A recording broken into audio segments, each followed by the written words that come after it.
ಓಂ ಶಾಂತಿ. ಮುರಳಿಯ ದಿನಾಂಕ 11/4/2022।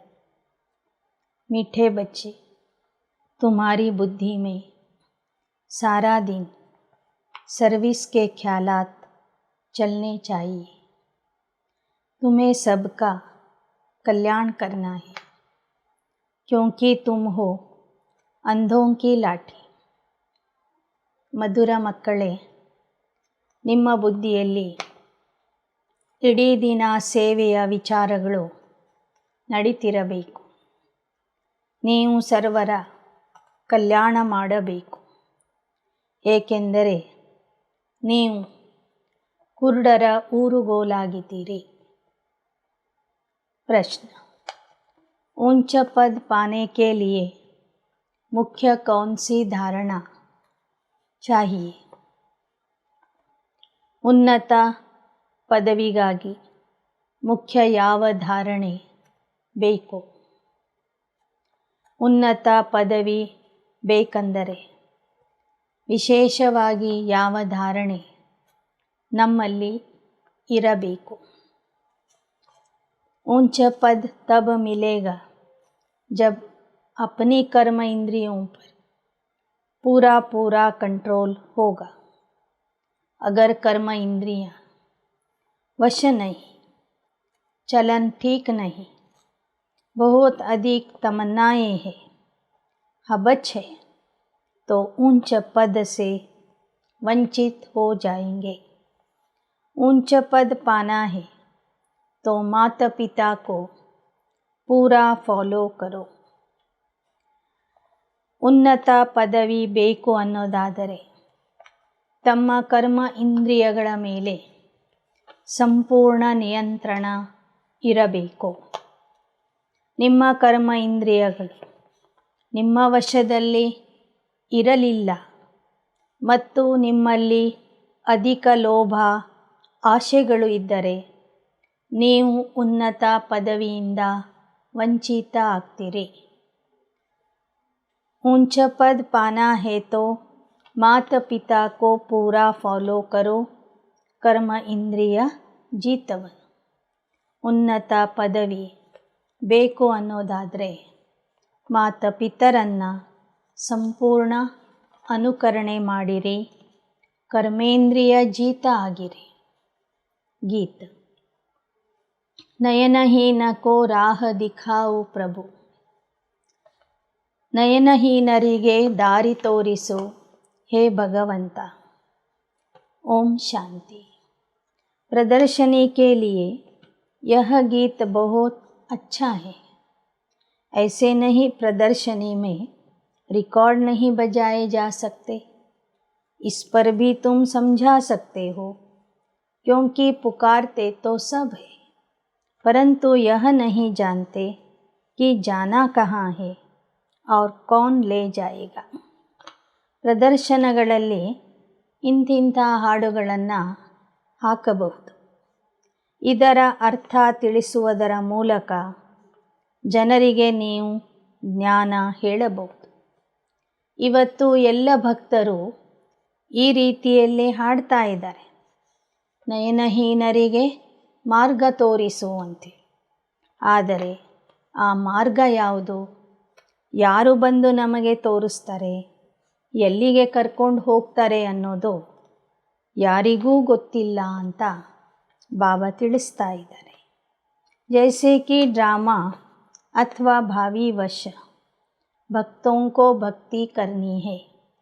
जब भक्ति पूरी होती तब बाप आते, कितना दर दर भटकते, मेले मला खड़े लगते, दिन प्रतिदिन वृद्धि को पाते जाते। श्रद्धा से तीर्थों पर जाना भटकना चलता ही आता है, बहुत समय हो जाता है. ಬಾಬಾ ಹೇಳ್ತಾರೆ, ನಾಟಕದ ಅನುಸಾರವಾಗಿ ಎಲ್ಲರೂ ಭಕ್ತಿ ಮಾಡಲೇಬೇಕಿತ್ತು, ಅಲಿಬೇಕಿತ್ತು, ಯಾತ್ರೆ ಜಾತ್ರೆಗಳನ್ನು ಮಾಡಬೇಕಿತ್ತು. ಈ ಭಕ್ತಿ ಅನ್ನೋದು ದಿನೇ ದಿನೇ ವೃದ್ಧಿ ಆಗ್ತಾ ಇದೆ. ಭಕ್ತರಲ್ಲಿ ಯಾರು ಶ್ರೇಷ್ಠ ಭಕ್ತರು ಆಗಿ ಹೋಗಿರ್ತಾರೆ ಅವರ ಚಿತ್ರ ಹಾಕಿ ಸರ್ಕಾರ ಸ್ಟ್ಯಾಂಪ್ ಮಾಡ್ತದೆ. ಸಾಧುओं आदि के भी ಸ್ಟ್ಯಾಂಪ್ ಬನಾತೆ. ದೊಡ್ಡ ದೊಡ್ಡ ಸಾಧು ಸಂತರ ಚಿತ್ರಗಳನ್ನು ಹಾಕಿ ಸರ್ಕಾರ ಪೋಸ್ಟಲ್ ಸ್ಟ್ಯಾಂಪ್ಗಳನ್ನು ಪ್ರಿಂಟ್ ಮಾಡ್ತದೆ. ಬರ್ತ್ಡೇ ಮನಾತೆ. ಸಾಧು ಸಂತರ ಜಯಂತಿಗಳನ್ನು ಎಲ್ಲರೂ ಆಚರಿಸ್ತಾರೆ.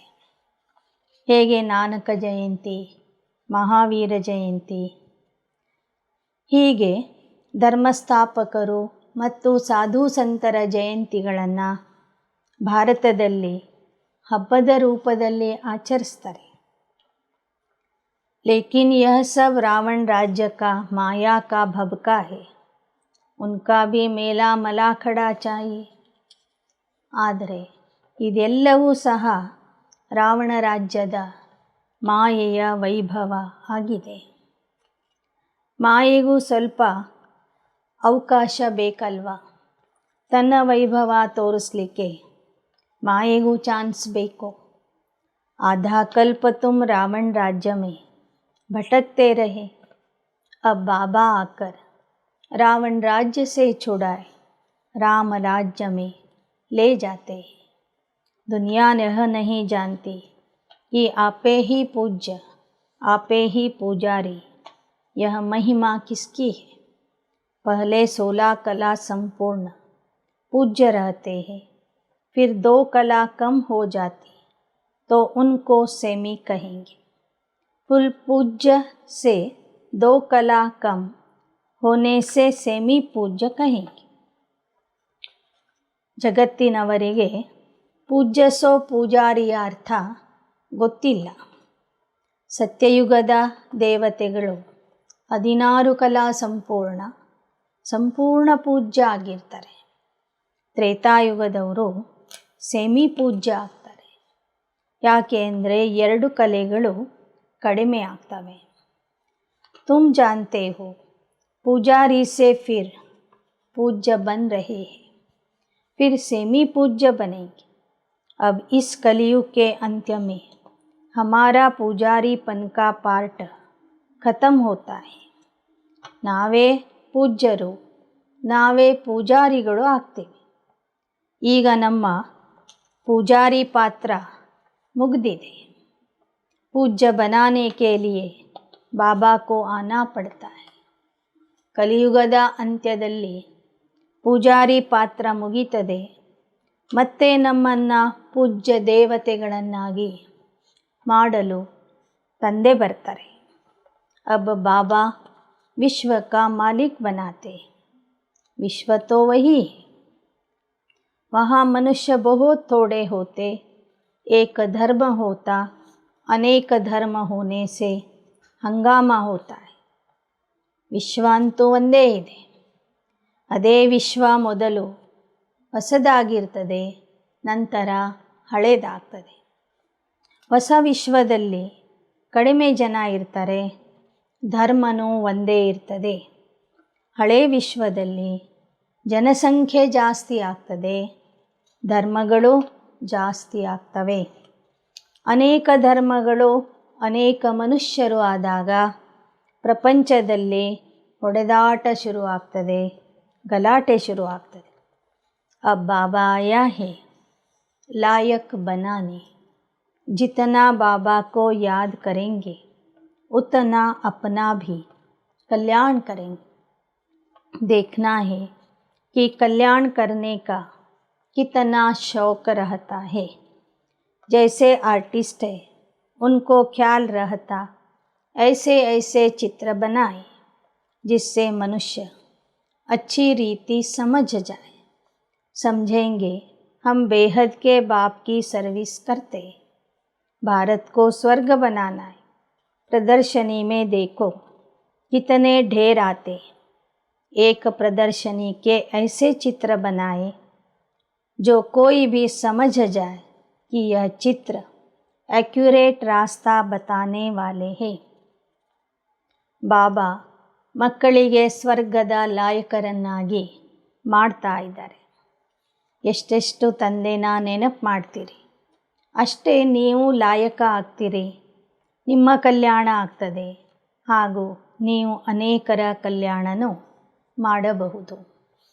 ಅನೇಕರ ಕಲ್ಯಾಣದ ಬಗ್ಗೆ ನಿಮ್ಮಲ್ಲಿ ವಿಚಾರ ನಡೀತಾ ಇರಬೇಕು. ಸೇವೆಯ ಹೊಸ ಹೊಸ ಯೋಜನೆಗಳನ್ನು ತಯಾರಿಸಬೇಕು. ಹೇಗೆ ಆರ್ಟಿಸ್ಟ್ಗಳಿಗೆ ಏನಾದರೂ ಹೊಸ ಚಿತ್ರ ಬರಿಬೇಕು ಮಾಡಬೇಕು ಅಂತ ವಿಚಾರ ನಡೀತಾನೇ ಇರ್ತದೆ, ಹಾಗೆ ಸೇವಾಧಾರಿ ಮಕ್ಕಳಲ್ಲಿ ಸೇವೆಯ ಬಗ್ಗೆ ವಿಚಾರಗಳು ನಡೀತಾನೇ ಇರ್ತವೆ. ನೀವು ಪ್ರದರ್ಶನದಲ್ಲಿ ಅನೇಕ ಚಿತ್ರಗಳನ್ನು ಹಾಕಬೇಕು. ಆ ಚಿತ್ರಗಳನ್ನು ನೋಡಿದಾಗ ಜನರಿಗೆ ಅರ್ಥ ಆಗಬೇಕು, ಇದೇ ಒಂದು ಮಾರ್ಗ, ಸರಿಯಾದ ಮಾರ್ಗ, ಪರಮಧಾಮಕ್ಕೆ ಅಥವಾ ನಮ್ಮ ಮನೆಗೆ ಪರಮಾತ್ಮನ ಕಡೆಗೆ ಹೋಗುವ ದಾರಿ ಇದು ಒಂದೇ ಆಗಿದೆ ಅನ್ನೋದು ಪ್ರದರ್ಶನ ನೋಡಿದವ್ರಿಗೆ ಅರ್ಥ ಆಗಬೇಕು. आर्टिस्ट जो इस ज्ञान को समझते हैं उनको बुद्धि में रहेगा, ऐसे ऐसे चित्र बनाए जो बहुतों का कल्याण हो जाए. रात दिन बुद्धि इस बात में लगी रही. ಬಾಬನ ಮಕ್ಕಳು ಯಾರು ಚಿತ್ರ ಬರೆಯುವಂಥವರಿದ್ದಾರೆ ಅವರೂ ಸಹ ಅನೇಕರ ಕಲ್ಯಾಣಕ್ಕಾಗಿ ಹೊಸ ಹೊಸ ಚಿತ್ರಗಳನ್ನು ಬರಿತಾ ಇರಬೇಕು. ರಾತ್ರಿ ಹಗಲು ಅವರ ಬುದ್ಧಿ ಈ ಚಿತ್ರಗಳನ್ನು ಬರೆಯೋದರ ಕಡೆಗೆ, ಸೇವೆಯ ಕಡೆಗೇ ಹೋಗ್ತಾ ಇರಬೇಕು. इन चीज़ों का बहुत शौक रहता है, मौत तो अचानक आता है. ಸೇವೆಯ ಸಾಧನಗಳನ್ನು ತಯಾರು ಮಾಡೋದರಲ್ಲಿ ನಿಮಗೆ ಆಸಕ್ತಿ ಇರಬೇಕು. ಸಮಯ ಸಿಕ್ಕಷ್ಟು ಸೇವೆಯನ್ನು ಮಾಡಿ ತನು ಮನ ಧನವನ್ನು ಸಫಲ ಮಾಡ್ಕೋಬೇಕು. ಏಕೆಂದರೆ ಮೃತ್ಯು ಅಚಾನಕ್ಕಾಗಿ ಬರಲಿದೆ.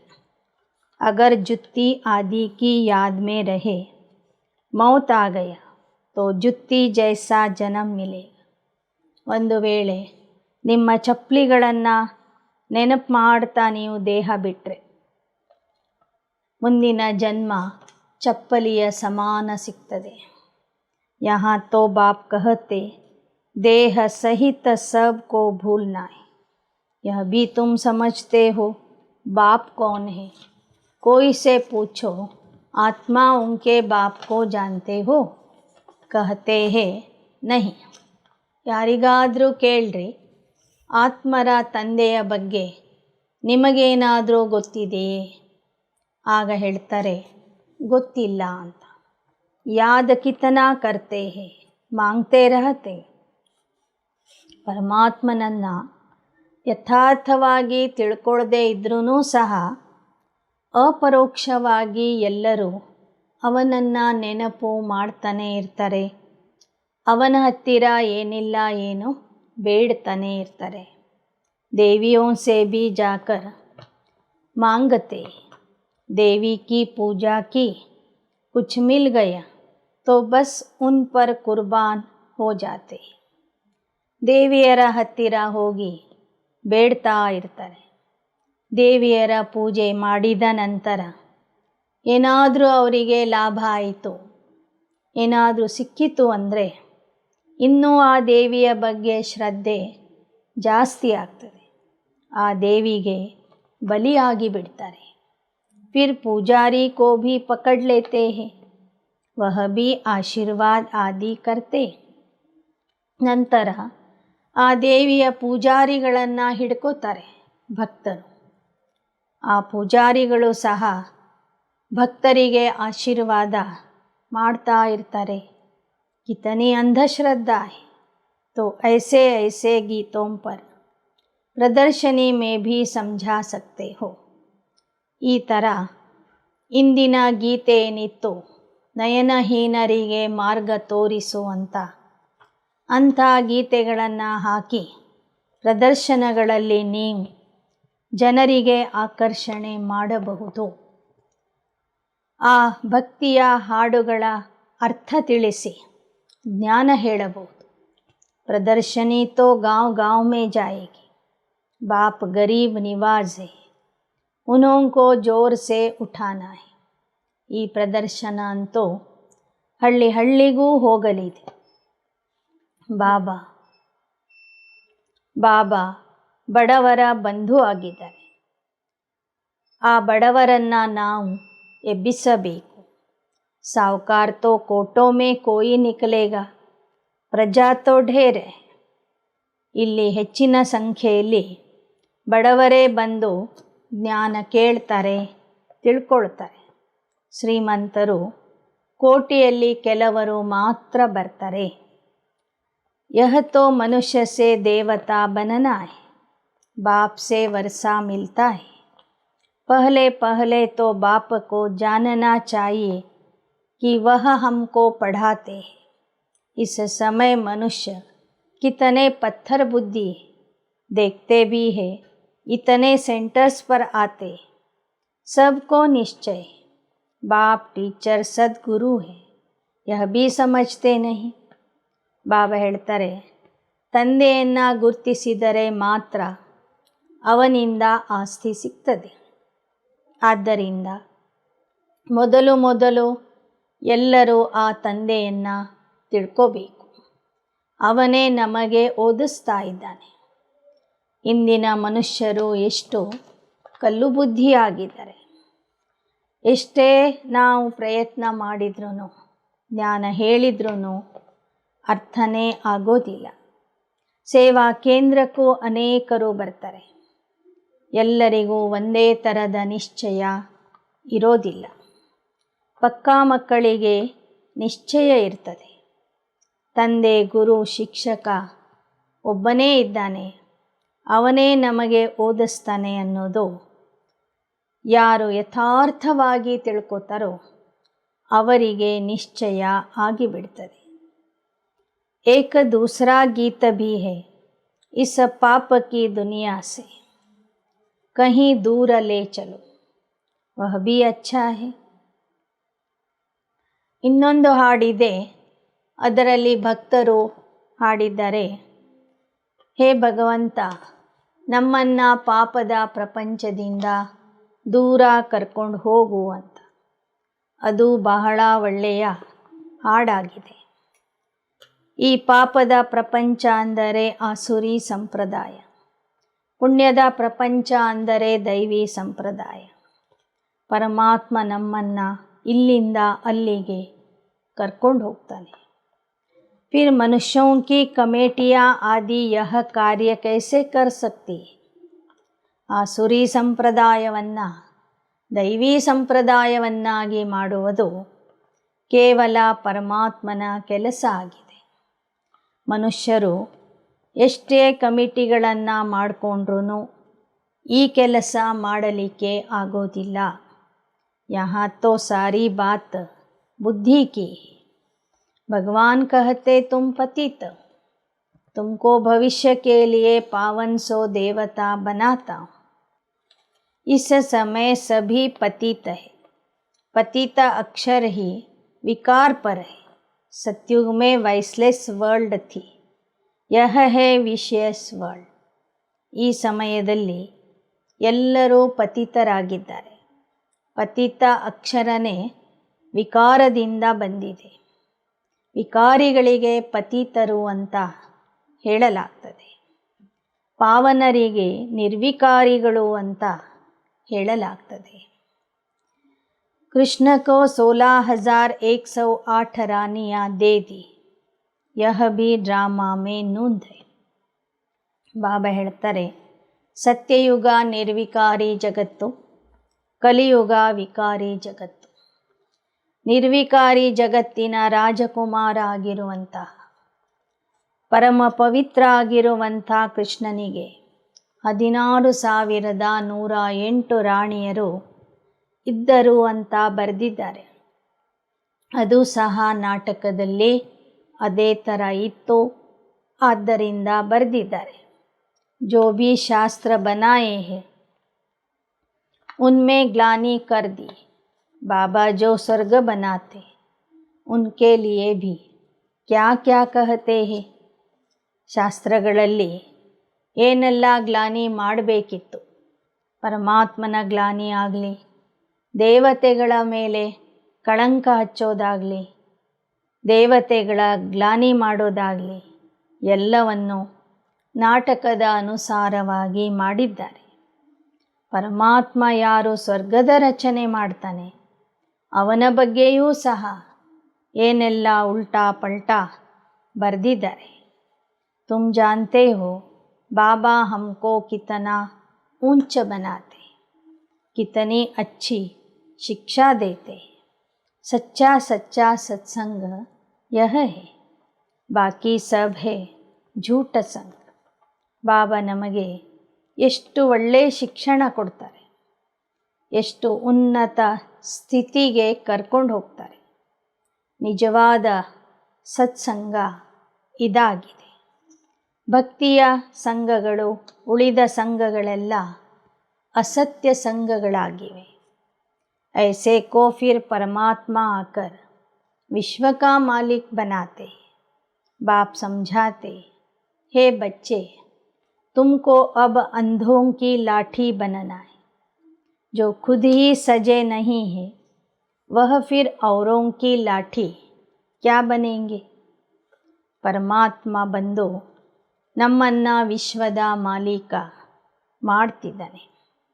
ಹೇಳ್ತಾನೆ, ಮಕ್ಕಳೇ, ಅಲ್ಲಿ ನಿಮಗೆ ದೊಡ್ಡ ಪದವಿ ಬೇಕು ಅನ್ನೋದಾದರೆ ಅನೇಕರಿಗೆ ನೀವು ಈ ಮಾರ್ಗವನ್ನು ತೋರಿಸಬೇಕು. ಯಾರು ತಾವೇ ಸರಿಯಾಗಿ ಈ ಮಾರ್ಗವನ್ನು ಅರ್ಥ ಮಾಡಿಕೊಂಡಿಲ್ಲ, ಯಾರ ಕಣ್ಣುಗಳು ತೆರೆದಿಲ್ಲ, ಅವರು ಅನ್ಯರ ಕಣ್ಣುಗಳನ್ನು ಹೇಗೆ ತೆರೀತಾರೆ? ತಾವೇ ಇನ್ನೂ ಸರಿಯಾಗಿ ಅರ್ಥ ಮಾಡಿಕೊಳ್ಳಿಲ್ಲ ಅಂದರೆ ಜನರಿಗೆ ಹೇಗೆ ಅವರು ಜ್ಞಾನ ತಿಳಿಸ್ತಾರೆ, ದಾರಿ ತೋರಿಸ್ತಾರೆ? ಆದ್ದರಿಂದ ಮೊದಲು ತಾವು ಜಾಗೃತ ಆಗಬೇಕು, ಜ್ಞಾನ ನೇತ್ರವನ್ನು ಪಡ್ಕೋಬೇಕು. ನಂತರ ಆ ಜ್ಞಾನದ ನೇತ್ರವನ್ನು ಜನರಿಗೆ ಕೊಡಬೇಕು. भल करके ज्ञान का विनाश नहीं होता.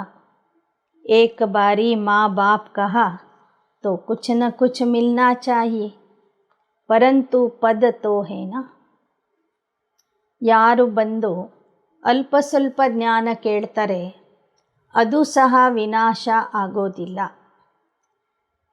ಅಲ್ಪ ಸ್ವಲ್ಪ ಜ್ಞಾನ ಕೇಳಿ ಒಮ್ಮೆ ಅವರು ತಂದೆ ತಾಯಿ ಅಂತ ಪರಮಾತ್ಮನಿಗೆ ಕರೆದುಬಿಟ್ರೆ ಅವರಿಗೂ ಸ್ವರ್ಗದಲ್ಲಿ ಚೂರು ಚಾರು ಪದವಿ ಸಿಗ್ತದೆ. चलन से कुछ मालूम पड़ जाता है, फिर भी पुरुषार्थ कराया जाता है. ऐसे नहीं जो मिला सो ठीक. ಪ್ರತಿಯೊಬ್ಬರ ವರ್ತನೆಯಿಂದ ಗೊತ್ತಾಗ್ತದೆ ಅವರು ಎಷ್ಟು ಪುರುಷಾರ್ಥ ಮಾಡ್ತಿದ್ದಾರೆ ಅಂತ. ಕೆಲವರು ಸೋಮಾರಿತನದಿಂದ ಹೇಳ್ತಾರೆ ನಮಗೆ ಎಷ್ಟು ಸಿಗುತ್ತೋ ಅಷ್ಟೇ ಸಾಕು ಅಂತೇಳಿ. ಆದರೆ ಆ ಥರ ಹೇಳಬಾರದು.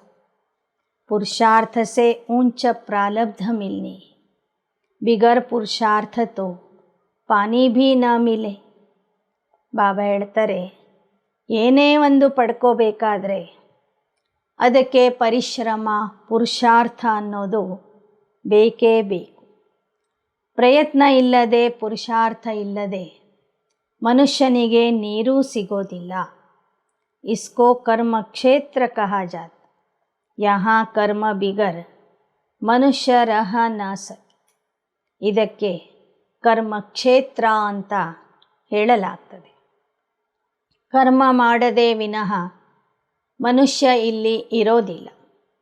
कर्म संन्यास अक्षर रॉन्ग है. बहुत हठ करते हैं, पानी पर आग पर चलना सीखते, परंतु फ़ायदा क्या मिला. ಸನ್ಯಾಸಿಗಳು ತಮಗೆ ಕರ್ಮ ಸನ್ಯಾಸಿಗಳು ಅಂತ ಹೇಳ್ಕೊಳ್ತಾರೆ. ಆದರೆ ಕರ್ಮ ಸನ್ಯಾಸವೆಂಬ ಅಕ್ಷರನೇ ತಪ್ಪಾಗಿದೆ. ಸನ್ಯಾಸಿಗಳು ಬಹಳ ಹಠ ಮಾಡ್ತಾರೆ, ತಪಸ್ಸು ಮಾಡ್ತಾರೆ, ನೀರಿನ ಮೇಲೆ ನಡೀತಾರೆ, ಬೆಂಕಿಯ ಮೇಲೆ ನಡೀತಾರೆ. ಅದು ಒಂದು ಕರ್ಮನೇ ಆಯಿತು.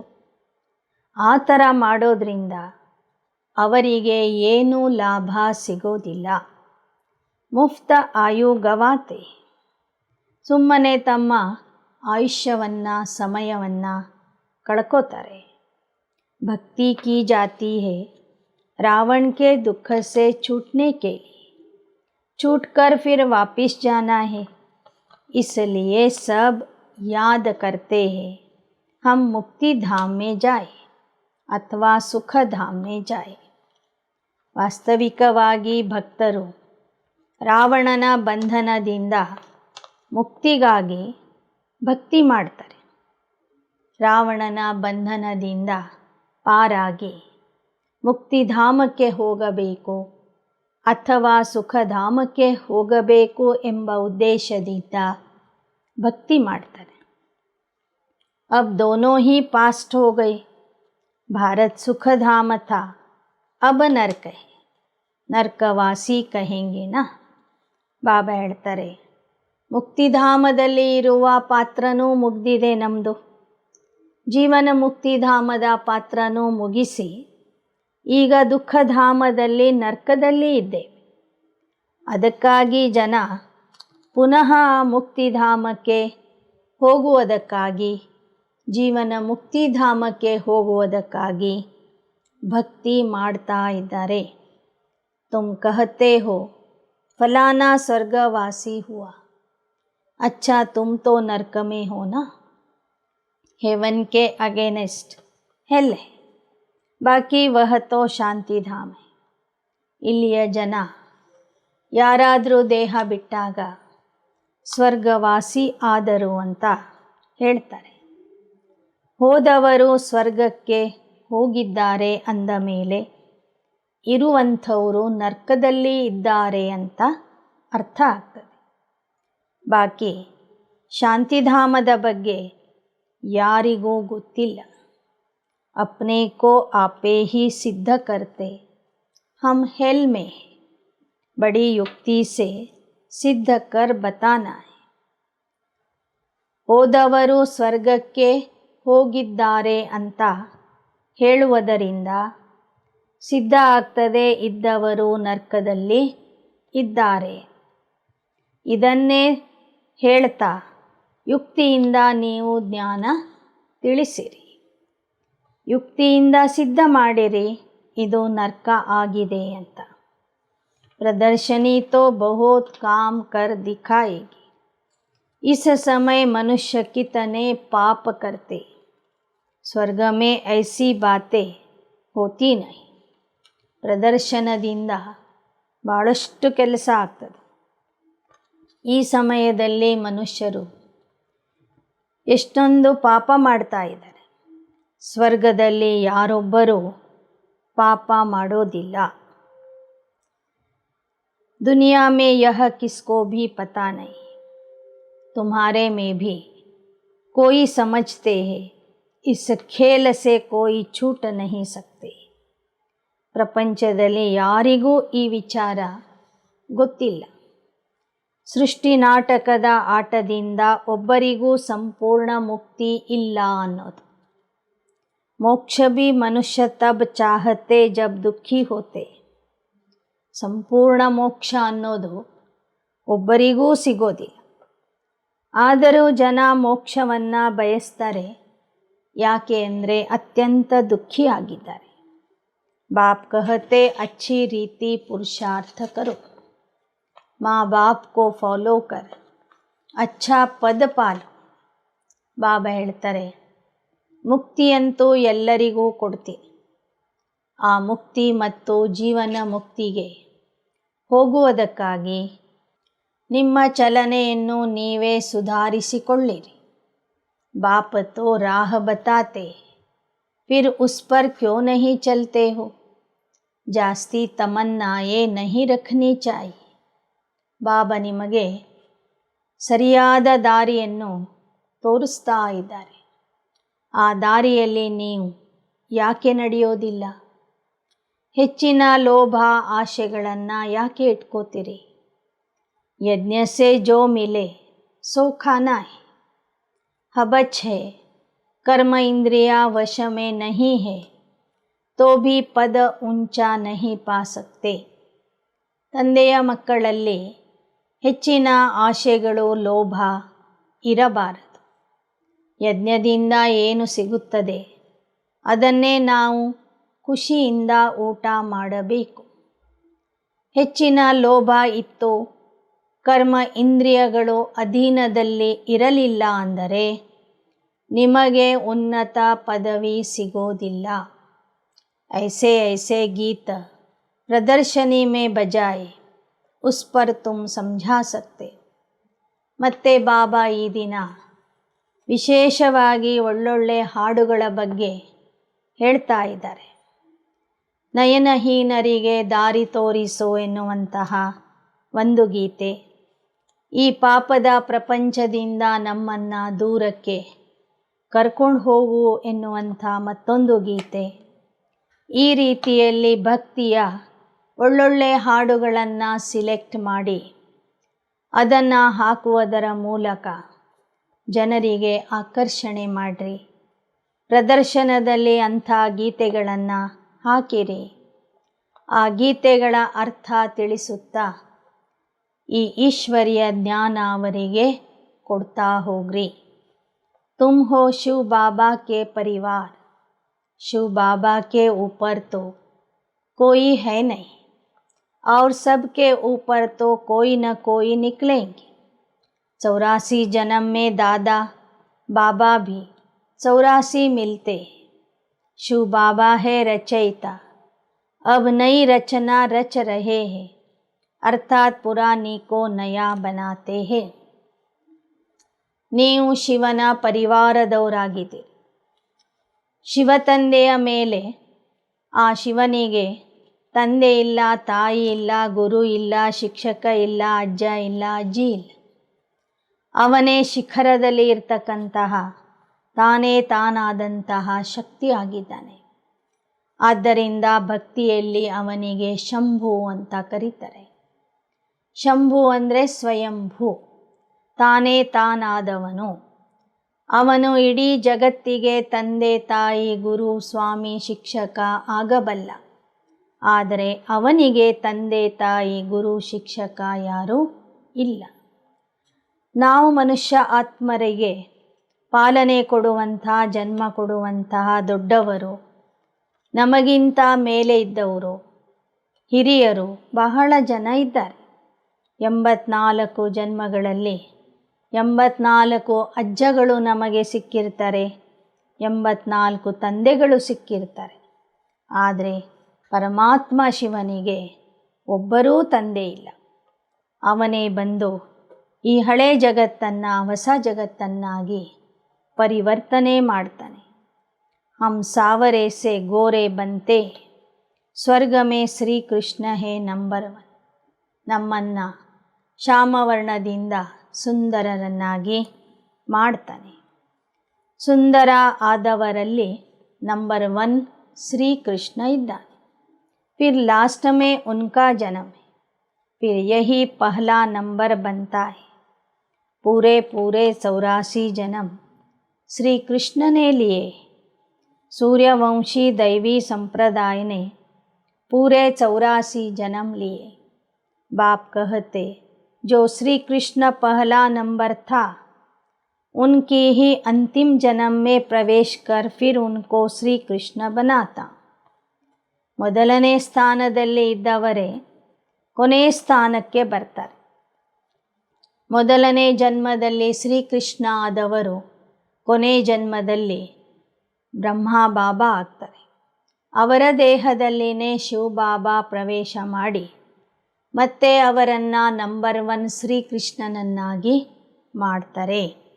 ಅಚ್ಚ ಮೀಠೆ ಮೀಠೆ ಸಿಕ್ಕಿಲದೆ ಬಚ್ಚೋಂ ಪ್ರತಿ मात पिता बाप दादा का याद प्यार और गुड मॉर्निंग. रूहानी बाप की रूहानी बच्चों को नमस्ते. रूहानी बच्चों की रूहानी बाप दादा को याद प्यार गुड मॉर्निंग और नमस्ते नमस्ते नमस्ते। धारणा के लिए मुख्य सार। कोई भी विनाशी तमन्नाएं नहीं रखनी है। अपना और सर्व का कल्याण करना है। ಯಾವುದೇ ವಿನಾಶಿ ಆಶೆಗಳನ್ನು ಇಟ್ಕೋಬಾರದು. ತಮ್ಮ ಹಾಗೂ ಸರ್ವರ ಕಲ್ಯಾಣ ಮಾಡಬೇಕು. ಎರಡನೇದು, ದೇಹ ಸಹಿತ ಸಬ್ ಕುछ ಭೂಲ್ वापस घर चलना है। इसलिए चेक करना है कि बुद्धि कहीं पर भी अटकी हुई न हो. ದೇಹ ಸಹಿತವಾಗಿ ಎಲ್ಲವನ್ನೂ ಮರೆತು ಮನೆಗೆ ಹೋಗಬೇಕಾಗಿದೆ. ಆದ್ದರಿಂದ ಚೆಕ್ ಮಾಡಿಕೊಳ್ಳಿ, ನಿಮ್ಮ ಬುದ್ಧಿ ಅಲ್ಲಿ ಇಲ್ಲಿ ಜೋತಾಡ್ತಾ ಇಲ್ಲ ತಾನೆ. ನಿಮ್ಮ ಬುದ್ಧಿ ಅಲ್ಲಿ ಇಲ್ಲಿ ಅಲಿತಾ ಇಲ್ಲ ತಾನೆ. वरदान, नेचुरल अटेंशन को अपनी नेचर बनाने वाले स्मृति स्वरूप भव. ಸ್ವಾಭಾವಿಕ ಎಚ್ಚರಿಕೆಯೇ ತಮ್ಮ ಸ್ವಭಾವವನ್ನಾಗಿ ಮಾಡಿಕೊಳ್ಳುವಂತಹ ಸ್ಮೃತಿ ಸ್ವರೂಪ ಆಗಿರಿ. ಪುರುಷಾರ್ಥದಲ್ಲಿ ಸಹಜ ಸ್ವಾಭಾವಿಕತೆಯಿಂದ ಸದಾ ಎಚ್ಚರಿಕೆಯಿಂದ ಇರಬೇಕು. ಸದಾ ಪ್ರತಿಯೊಂದು ವಿಷಯಕ್ಕೆ ಅಟೆನ್ಷನ್ ಕೊಡಬೇಕು ಎಂಬ ಅಭ್ಯಾಸ ಮಾಡಿಕೊಳ್ಳುವಂತಹ ಸ್ಮೃತಿ ಸ್ವರೂಪ ಆತ್ಮಭವ. ಈ ಅಟೆನ್ಷನ್ ಅನ್ನೋದು ಮಕ್ಕಳಲ್ಲಿ ಸಹಜ ಸ್ವಾಭಾವಿಕವಾಗಿಯೇ ಇರಬೇಕು. सेना में जो सैनिक होते हैं वह कभी भी अलबेले नहीं रहते. सदा अटेंशन में अलर्ट रहते. आप भी पांडव सेना हो, इसमें जरा भी अलबेलापन न हो. ಸೇನೆಯಲ್ಲಿ ಇರುವಂತಹ ಸೈನಿಕರು ಯಾವತ್ತೂ ಅಲಕ್ಷ್ಯ ಮಾಡೋದಿಲ್ಲ. ಸದಾ ಅಲರ್ಟ್ ಆಗಿ ಇರ್ತಾರೆ, ಜಾಗರೂಕತೆಯಿಂದ ಇರ್ತಾರೆ, ಎಚ್ಚರಿಕೆಯಿಂದ ಇರ್ತಾರೆ. ಹಾಗೆ ನೀವು ಪಾಂಡವ ಸೈನಿಕರು. ಸ್ವಲ್ಪನೂ ನಿಮ್ಮಲ್ಲಿ ಹುಡುಗಾಟಿಕೆ ಇರಬಾರದು. ಎಚ್ಚರಿಕೆ ಅನ್ನೋದು ನಿಮ್ಮ ಸ್ವಭಾವ ಆಗಿರಬೇಕು. ಅಟೆನ್ಷನ್ ಬಗ್ಗೆ ನಿಮ್ಮಲ್ಲಿ ಟೆನ್ಷನ್ ಇರಬಾರ್ದು. ಲೇಕಿನ್ टेंशन की लाइफ सदा नहीं चल सकती. कई तो अटेंशन का भी टेंशन रखते. इसलिए नेचुरल अटेंशन अपनी नेचर बनाओ. ಅಟೆನ್ಷನ್ ಬಗ್ಗೆ ಟೆನ್ಷನ್ ಇರಬಾರದು.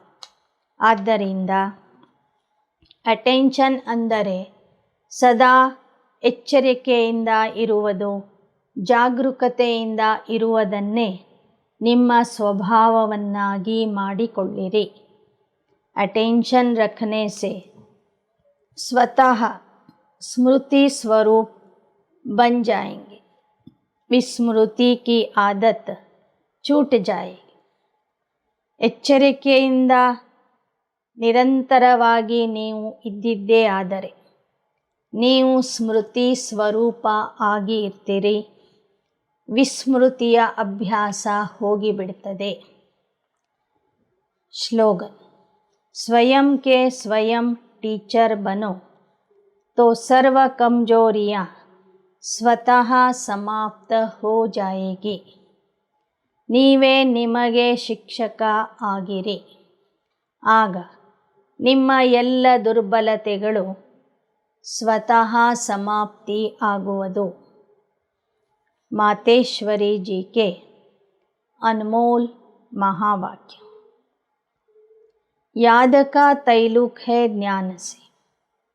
ज्ञान के बिना याद यथार्थ नहीं रह सकती. ನೆನಪಿನ ಸಂಬಂಧ ಜ್ಞಾನದ ಜೊತೆಗೆ ಇದೆ.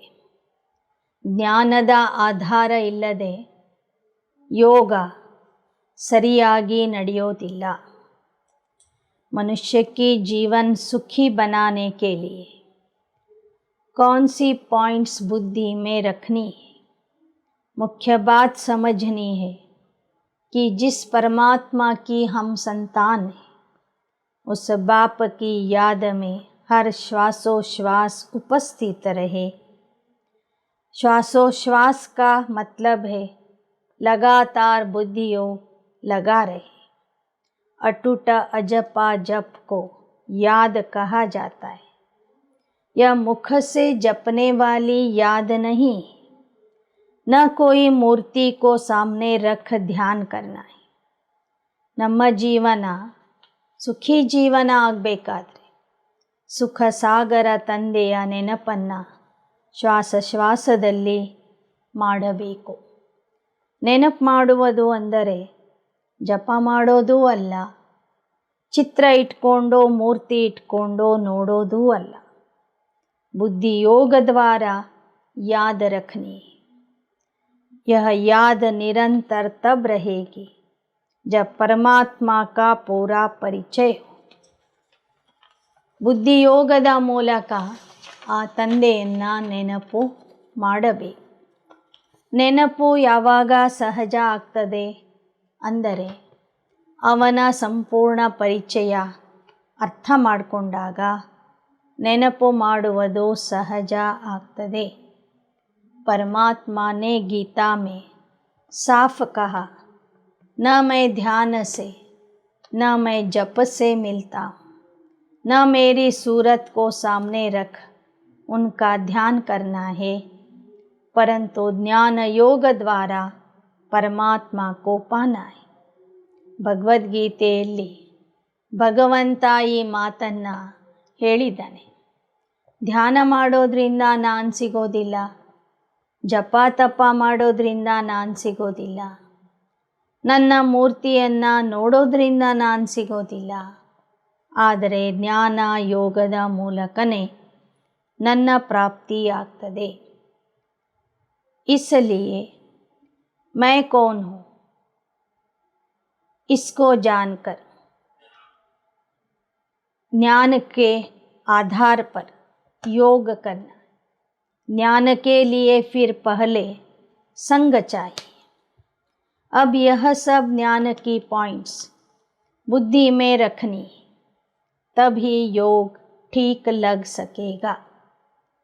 ಪರಮಾತ್ಮನನ್ನು ಯಥಾರ್ಥವಾಗಿ ತಿಳ್ಕೊಳ್ಳುವಂತಹ ಜ್ಞಾನ ಬೇಕು. ಜ್ಞಾನದ ಆಧಾರದಿಂದ ಯೋಗ ಮಾಡಬೇಕು. ಜ್ಞಾನ ಯೋಗವನ್ನು ಕಲೀಲಿಕ್ಕೆ ಸತ್ಸಂಗ ಬೇಕು.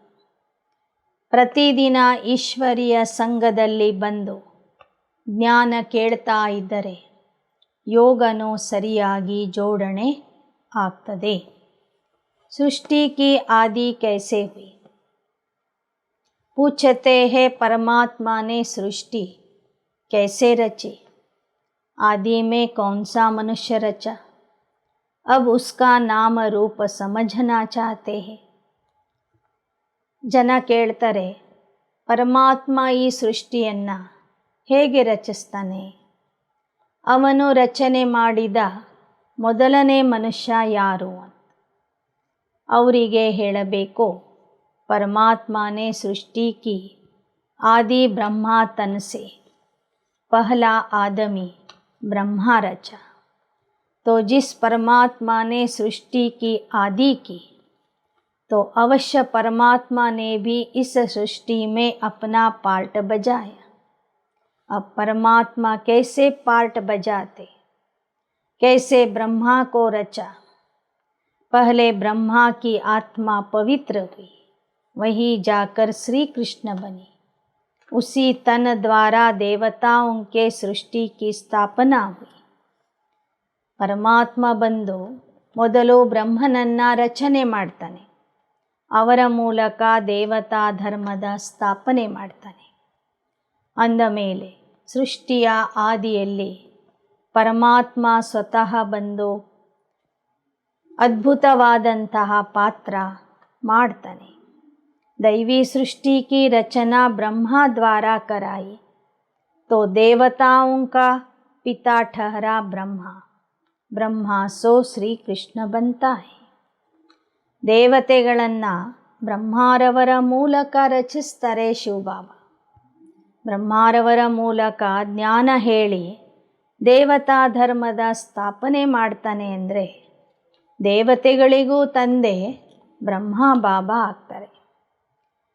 ಬ್ರಹ್ಮ ಅನ್ನೋದು ಅವರ ಅಂತಿಮ ಜನ್ಮದ ಹೆಸರು.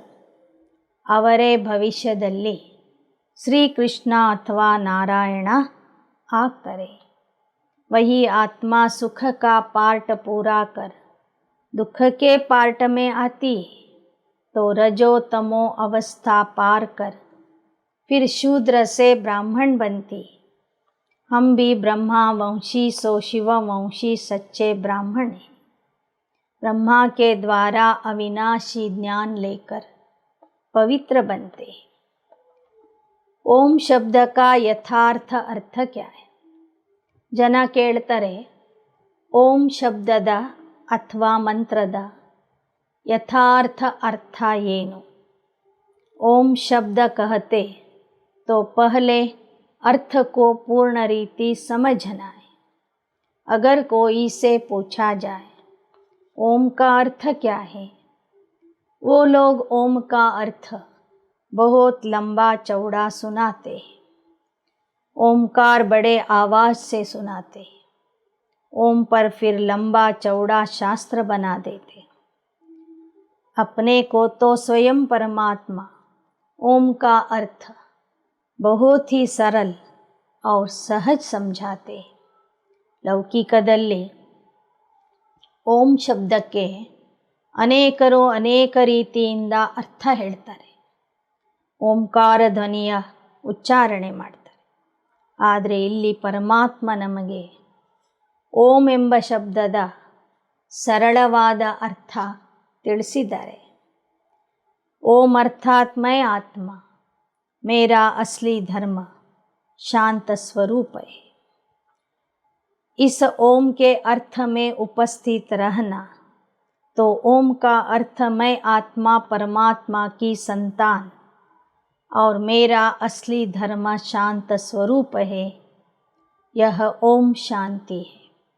ಓಂ ಅಂದರೆ ನಾನು ಆತ್ಮ, ನನ್ನ ಸ್ವಧರ್ಮ ಶಾಂತಿಯಾಗಿದೆ, ನಾನು ಪರಮಾತ್ಮನ ಸಂತಾನ ಆಗಿದ್ದೇನೆ. बाकी मुख से ओम का उच्चारण करने की ज़रूरत नहीं.